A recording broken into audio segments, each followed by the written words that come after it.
Hey there YouTube, this is SGM4306 back with another mini disc repair video. Now, I recently got this really beautiful blue R900 and everything works except for I found it looks like someone was in here and when they put it back together, they snapped off one of these tiny little surface mount switches. It's the little plastic nub that sticks out that's really liable to snap off if you don't align the external plastic nub with it when you go to snap the back shell on here. There's little fingers that have to go in at the right orientation. If not, when you go to switch it, it'll actually shear the head right off. And obviously, then this becomes loose and it doesn't actually switch the internal electronic switch. This is a very common thing that happens. And, noobs usually do that. But it's something that everyone who's a seasoned repairer knows to double check the position of your switches against any external plastic pieces that'll switch the head itself. So definitely something you need to look out for. This was unfortunately already broken. The other one does look fine, so I'm not going to touch it. So it's just it's the whole switch is fine. It's the synchro record that's actually broken. Probably won't actually use it really all that much. I usually just leave it on. But I want this fully functional, of course. So I opened it up, I undid all the ribbons, and there's a couple of screws holding this board down. And one thing to get access to this board, you will have to desolder the overwrite head at the bottom here. There's a ribbon. This guy here, you'll need to desolder that. And then there's a bracket. Let me see if I can find it. Where did I put that? Oh, here. There's a bracket for the battery. And this actually needs to be cleaned anyway, so I'm going to do that while it's open. And there's two solder points that you need to desolder. And just heat them up while lightly applying downward pressure on the actual battery contacts themselves, and it'll come right out. And one of the contacts, the positive is here, and the negative is here, and they're marked on the board as well. But just be super careful because this kind of battery frame is like really fragile, and it's easy to snap. So we're just going to set that safely aside. Yeah, so my job is to replace that switch. Now I have a package of tiny little switches. These won't fit exactly, but they will work. You can bodge them on sort of. The footprint's a little bit off because if you can see here, the nubs aren't symmetrical. This one in the middle isn't directly in the middle. And you can see here it is, but if you put it just enough solder, it'll still connect and it'll work. I've done this before in the past. And you can't really find easily this exact style of switch. I've searched. So these are widely available. They're pretty much used for everything. And actually, ironically enough, the head is stronger on this. A plastic nub, the white part, is actually designed better. So these are less likely to snap, I found. So I'm going to stick this guy in there. And that'll definitely do. They're pretty cheap. I think I bought like a pack of 20 of them for $1, something like that. So first job, heating up the iron, and we're gonna want to get the old switch off. So the most difficult part is going to be the 4 grounding tabs. So I'm just going to flood the pads with solder, fresh solder, leaded solder, that is. I'm going to turn up my iron temp to about 750 and be quick as possible so I don't lift any pads. It's not the end of the world if you do lift a pad. You can still manage kind of, but I'd rather just not. So we're going to do that. Just pull the old switch off, clean it with some desoldering braid, clean all the pads, some isopropyl, put some new flux down and resolder that. So it might actually help to put a little bit of fresh solder on there, but I'm just going to see how it takes just with the flux, the rosin flux from my solder.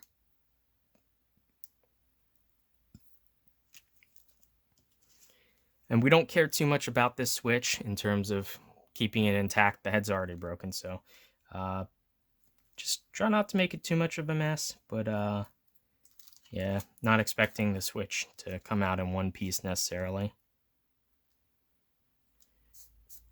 So I think I will actually use a wee dab of flux on the back pins here.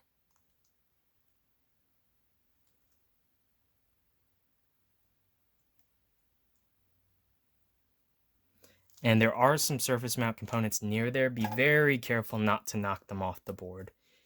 If you're too rough, you could damage it, and then it'll be difficult because they're so small they're unmarked. It'll be difficult. You'll have to resort to the data sheet to find out what the values are. Now, what I'm going to do is actually kind of start levering it and try to heat up both sides at once, and we'll worry about the back pads later. But the side ones are actually what's like physically holding it onto the board. So try to get those.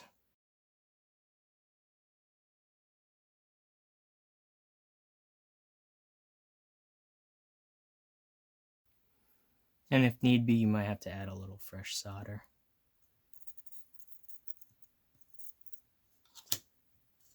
And just give it a little bit of time in between heating just so that you don't lift the pads. This will take a little time to do.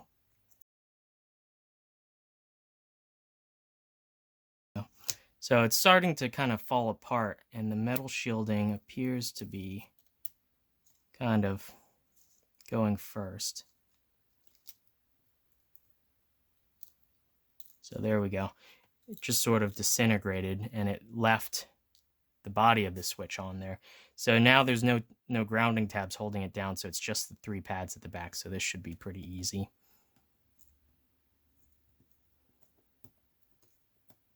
There.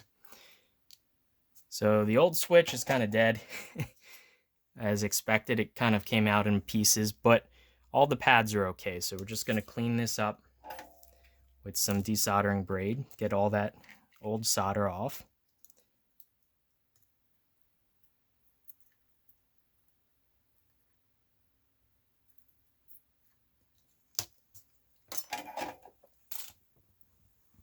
And then follow that by just a Q-tip with some, I have some 91% IPA, isopropyl alcohol.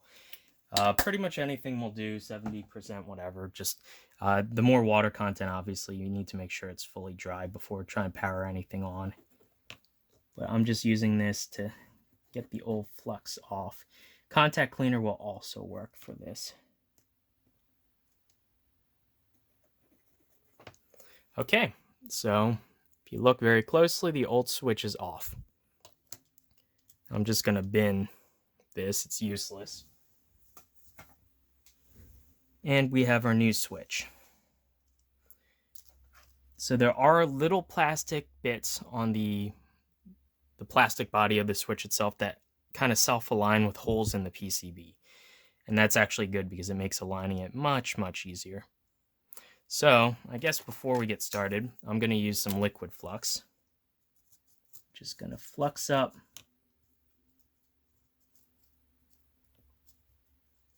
the area around.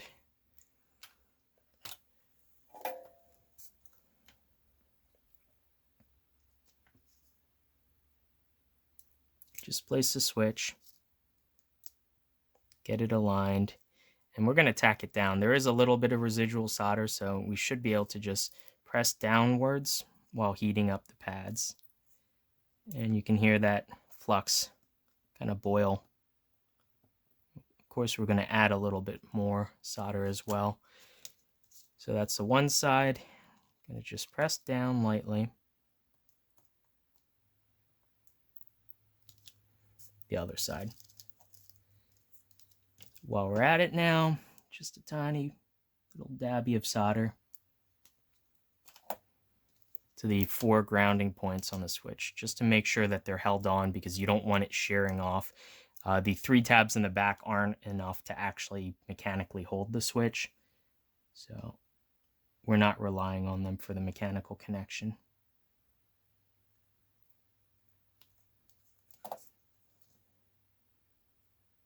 Okay, and that looks pretty good. Now just going to do the 3 pins in the back. I'm going to do the 2 outer ones, and then the 1 middle one is slightly misaligned, so I'm going to have to take a little more care getting that one soldered. Okay. 2 outer ones done. Now it's just a matter of the middle one. And I actually just blobbed on a little more solder than I used for the other ones, just to make absolute sure that it connected. And you can see it right there. It's not pretty. It's not nearly as neat as a factory soldering, but I added a little bit of extra solder just to make sure that the switch is firmly held on. Now just let this cool, and I guess all we really need to do is reassemble everything. So we're going to start off with the battery contacts. And this should be pretty easy, just a matter of heating up. Let me just turn up my temperature just a wee bit. We are just going to align it, heat it up while pushing the metal bracket back in. Like that. And the positive contact likewise.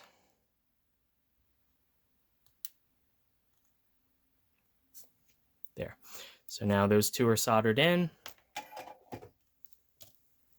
We are nearly done. Just going to put these ribbons back in. Now, if you are doing this and you're trying to do this in a professional way, you really should put a blob of solder on those exposed contacts on the laser ribbon. That'll actually protect the diode from ESD damage. I've never done that, and I've never had a problem so far, but that doesn't mean that that's the right way to do it. So now it is important to get the ribbon aligned all the way and not to pull too hard, because you can definitely rip that. We're going to make sure that the motor ribbon gets in between the slot here. This is sort of annoying to do this one. Just going to get it aligned the best I can. Just sort of push it through.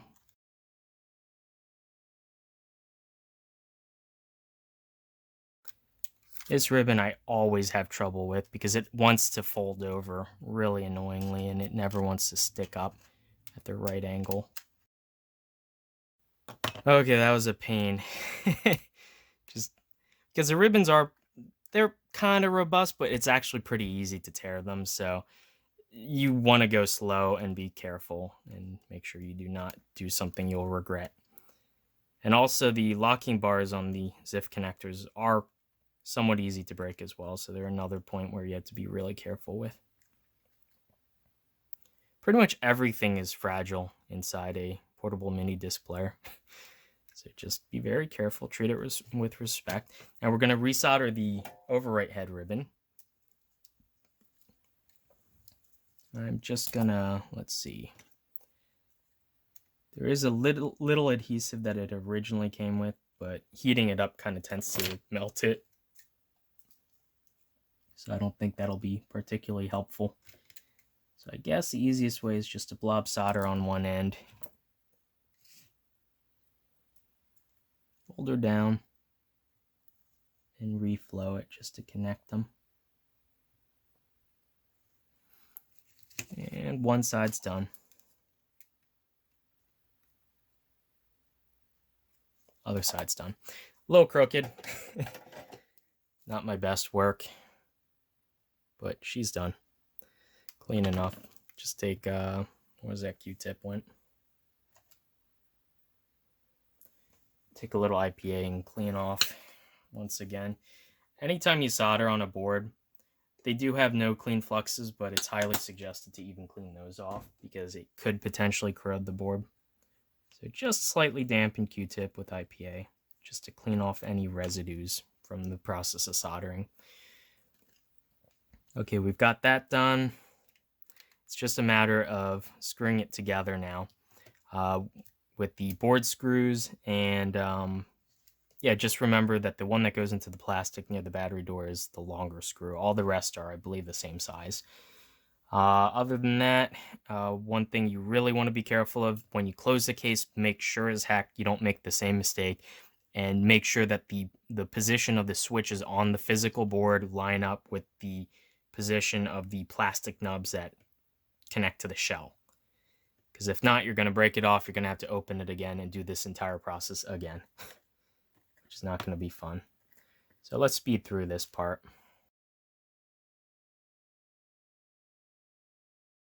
Okay, so safest way, is to put both switches in the same position. I'm choosing to put them both into the right and move both of these switches in the same direction too.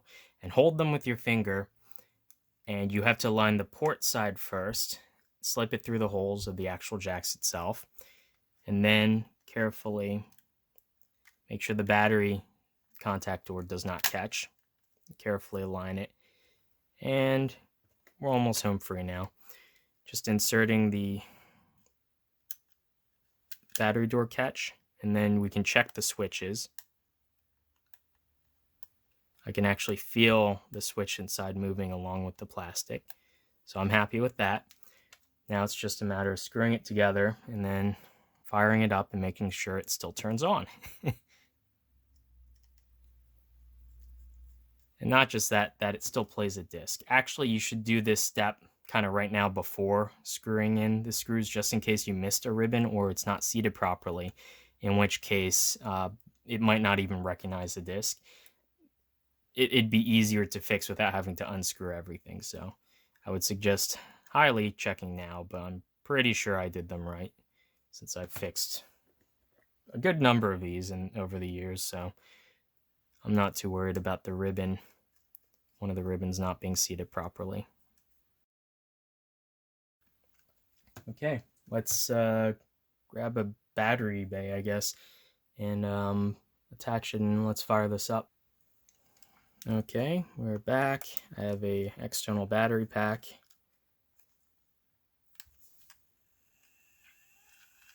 Spinning the disc, I can hear the motor going. It's starting to play. And there we go. It is currently playing, and it does work. Now, the hold switch is easy to test because you just put it on hold and it'll tell you if it works. The synchro record, you actually would have to start a recording and see if it puts a track mark while it's recording. So that's one thing. I will actually have to record a couple tracks to make sure that works, but I'm pretty sure it does. It'll work. I didn't lift any of the pads, and the solder actually flowed pretty well to the new switch, so I'm sure it works. Anyway, just switch this off. And yeah, she works again.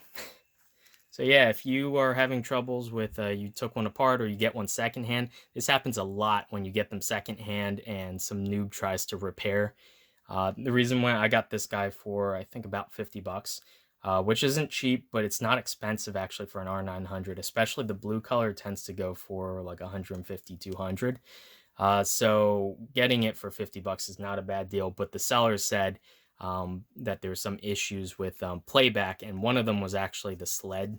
The lubrication was dried up, and so I just I guess I can make a separate video on this. I've already done this in a past video though, how to lubricate the sled on my red R900, but I just lubricated it and it plays perfectly now.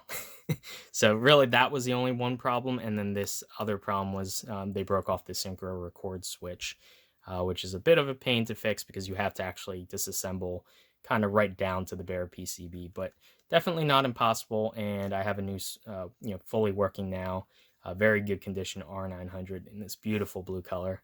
So anyway, yeah, hopefully you guys enjoyed this video, and if you are into repairing mini discs yourself, yeah, there's definitely hope in getting these guys up and running.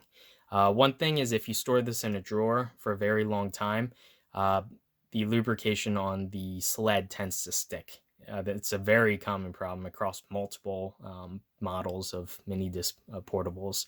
So that's one thing to check, is if it has trouble reading a disc, or if it has trouble like when it gets to a certain point on the disc, like after halfway and it stops reading and it has trouble and you can hear it kind of trying to move, it's probably the lubrication 9 times out of 10. If it can read the disc at all, it's probably not the laser that's dying. Anyway, hopefully you guys enjoyed this video, and I will see you in the next one. Bye.